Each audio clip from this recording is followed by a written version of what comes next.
I see where the President of the United States, which we all know, President Donald Trump, has a slogan, "Make America Great Again."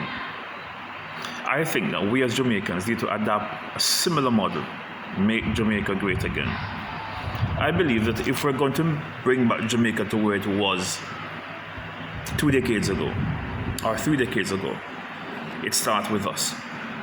And it's not going to happen overnight. Well, I see where the president is really moving aggressive in terms of fulfilling his agenda. He wants to make America great again. I have my own perspective of that situation where I don't think it's going to happen as quickly as he possibly wanted to be. But he's making efforts. And I think also that we as Jamaicans, we can make a difference, but not as quick as we think it can happen. It's going to take some time. It's going to take some effort, but we must start somewhere. How do we make Jamaica great again? There are many of ways. There are a plethora of ways in which we can make Jamaica great again. But I have one suggestion to make, and that is, if each of us start with one child, we can make a difference. If each of us as Jamaican find a child in which we can invest in, and when I say invest in, I'm not just talking about giving money alone. Invest time in.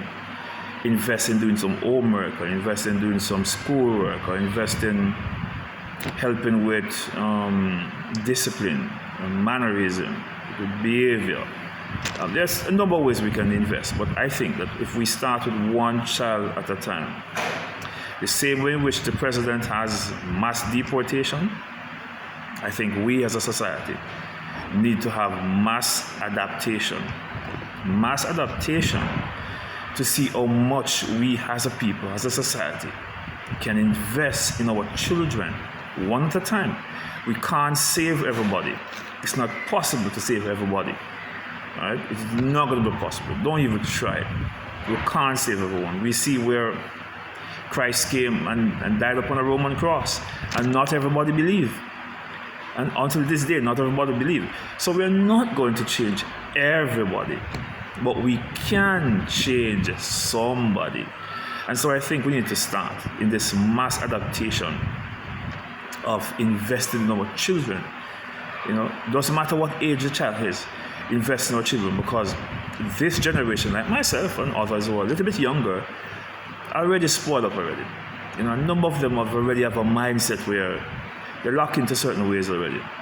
But if we start with the children to say, look, let's bring back discipline, let's bring back social graces. You say good morning, good afternoon, good evening. You say excuse me when you want to pass someone. You see persons talking, you say excuse me please. You find time to do your homework, you seek help.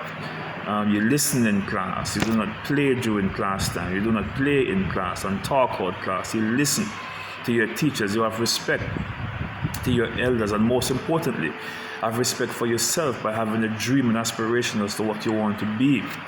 Who are you as an individual, and what are your goals, your desires in life? Where do you see yourself in the future? Do you believe that Christ died for you? Do you believe that you are important? Do you believe that God has created you in His image and likeness? We have to build back the social fabric of our society. And so when I say investing, I'm not just talking about giving money alone, but also help with discipline, because that is also very important. And so the same way in which Mr. Trump, President Donald Trump, has a mass deportation campaign going on in America to make America great again, we also can have a mass adaptation to see how best we can make Jamaica great again. It is possible, but we have to start.